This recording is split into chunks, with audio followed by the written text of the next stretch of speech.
Hey guys, selamat datang di YouTube-nya Naksir Sneakers. Kali ini kita lagi ada di segmen Naksir Sneaker Talk, dimana gue pengen compare atau perbandingan antara kedua sepatu ini, yaitu Nike Zoom Flip 2 dan juga Don't Issue 2. Jadi ini kedua signature atlet terbaru dari masing-masing brand, Nike dan juga Adidas.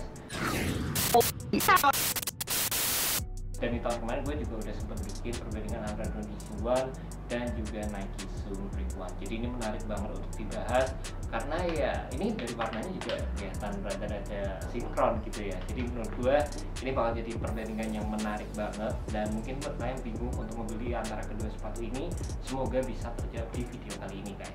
Yang pertama yang menurut gue paling penting banget, yang bakal jadi key factor kalau kalian bingung milih antara kedua sepatu ini, kalian bisa lihat dari segi shape-nya dulu. Yang jelas Nike Zoom Flip 2 dengan versi low top-nya dan juga Don't Issue 2 yang lebih ke arah mid cut. Dan ini kembali guys, terserah kalian, nggak ada yang salah dengan kedua versi ini. Tinggal kalian lebih suka yang mana. Kalian lebih suka yang versi low cut, kalian bisa cobain sepatu ini. Atau kalau kalian lebih suka yang mid cut, atau mungkin lebih suka yang sepatu yang ke arah tinggi dan full of padding, kalian bisa cobain sepatu Don't Issue 2. Dan untuk overall setupnya sendiri sama overall feel-nya itu beda banget. Meskipun material yang digunakan gue bisa bilang 11-12. Sepatu Zoom Flip 1 menggunakan material tekstil dan juga Don't Issue 2 menggunakan material mostly terdiri dari bahan mesh. Kedua material ini nggak membutuhkan breaking time sama sekali. Dan kalau dari segi overall fittingnya sendiri, memang material tekstil bisa dibilang sedikit lebih baik dibandingkan dengan material mesh. Cuma kalau kalian ngomongin masalah padding, jadi padding yang ada di kedua sepatu ini juga beda banget.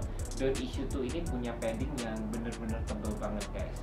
Jadi ini tuh parah paddingnya. Don't Issue 2 ini tuh nyaman banget. Jadi dari segala sisi sepatunya kalian bisa ngerasain kayak ada bantalan-bantalan yang benar-benar memberikan overall comfort di sepatu ini. Jadi di bagian tangnya, di bagian paddingnya dalam sini, ini benar-benar kerasa banget.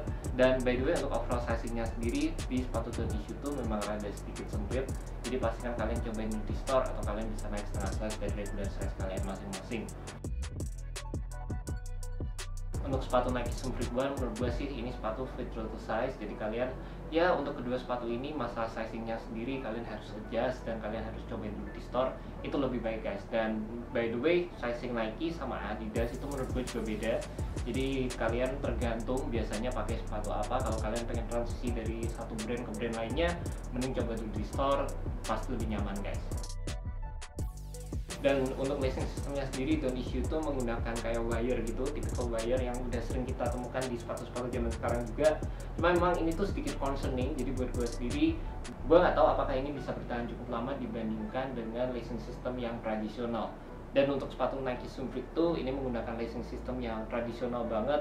Jadi ya di bagian samping-samping dari sepatunya ini juga ditambahkan extra stitching sehingga ini dapat memberikan durabilitas yang sedikit lebih oke. Jadi tadi kita udah bahas dari segi setup dan juga overall build dari sepatunya yang mesti dari bagian setengah ke atas ini atau bagian uppernya aja. Kedua sepatu ini jelas banget beda, kalian bisa lihat, dan itu tergantung dari kalian sukanya yang mana. Dan kalau kita bisa bedah lebih dalam lagi di bagian cushioningnya, sepatu ini kalau Nike Zoom Flip 1 kalian mendapatkan cushioning Zoom Air unit di bagian forefoot, dan di bagian tengahnya ada di carve out sedikit sehingga kalian bisa lebih ngerasain sensasi bouncy-nya atau sensasi zoom-nya sendiri. Dan untuk bagian heel-nya sendiri kalian mendapatkan foam yang menurut gue ini juga nyaman banget. Foam yang digunakan di sepatu ini juga gue berasa bener-bener soft. Cuma sedikit satu hal yang gue rasain juga kalau kalian menggunakan setup seperti ini, kadang di bagian belakang atau di bagian foamnya itu memang sedikit lebih soft dibandingkan bagian depan dari sepatunya. Jadi memang kadang berasa sedikit kayak kalian itu sink in di bagian belakang, sedikit banget, nggak parah, cuma ya memang itu sedikit off profile yang gue ngerasain di sepatu Nike Zoom Flip 2. Sedangkan di sepatu Don't Issue 2 kalian mendapatkan full length cushioning bounce, yang bounce itu sekali lagi gue bilang gue ngefans banget sama teknologi bounce karena sepatunya memberikan balance yang oke banget antara core feel dan juga cushion. Berasa memang untuk overall feel-nya sendiri bouncy banget. Di bagian belakang kalian mendapatkan bounce yang benar-benar tebal, tapi di bagian depan kalian masih mendapatkan core feel.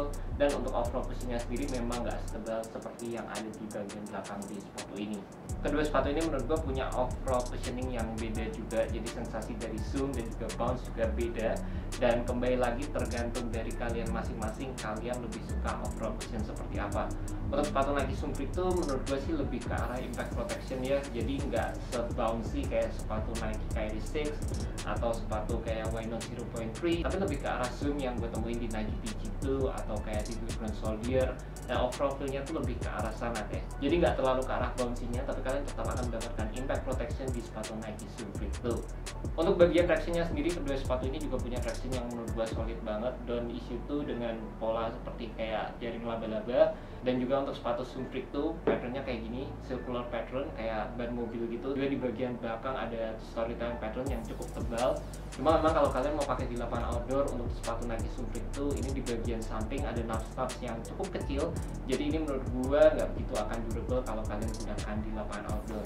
Sedangkan kalau Don't Issue tuh meskipun rubbernya juga nggak sekuat itu kalau kalian mau gunakan di lapangan outdoor, tapi dari segi rubber yang digunakan ini sih solid, semuanya tebal banget guys. Juga untuk masalah stabilitasnya sendiri, kedua sepatu ini juga memberikan sesuatu yang berbeda. Di Adidas Don't Issue tuh kalian mendapatkan fit you wear system, sehingga di bagian outsole-nya ini di carve out menyerupai bentuk kaki manusia, sehingga kita dapat mendapatkan range of mobility yang jauh lebih oke dan stabilitas yang jauh lebih oke di sepatu Don't Issue tuh. Dan juga untuk lateral stability-nya sendiri, kita juga akan mendapatkan dua piece. Ini berfungsi untuk memberikan kalian stabilitas saat melakukan jab step atau gerakan-gerakan lateral saat kalian bergerak di lapangan. Sama seperti Nike Supreme itu, sama aja di bagian samping di sini ada dua piece TPU yang ini juga berfungsi untuk memberikan kalian support untuk gerakan lateral kalian.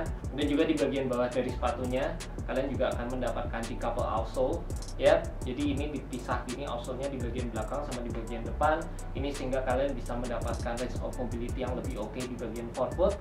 Dan juga untuk stabilitasnya sendiri kalian juga akan mendapatkan outrigger yang ini tuh benar-benar spesifik banget dan benar-benar bertujuan untuk memberikan kalian stabilitas juga.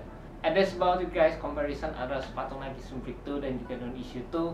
Kalau kalian penasaran dengan pembahasan yang lebih lanjut antara kedua sepatu ini, gue udah sempet bikin reviewnya juga. Ada initial review, ada performance review, dan gue bedah lebih dalam lagi antara kedua sepatu ini. Kalian bisa lihat langsung di YouTube channel Sneakers.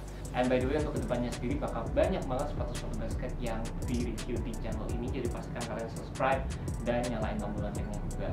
Ini sih menurut gue nggak masalah banget kalian pilih antara kedua sepatu ini. Menurut gue sama-sama oke. It just depends kalian lebih suka yang mana, setup yang mana yang kalian lebih suka. Dan sebenarnya milih sepatu tuh kayak gitu aja sih, kayak simple. Menurut gue bagus belum tentu menurut buat kalian bagus, menurut kalian bagus belum tentu buat gue juga bagus.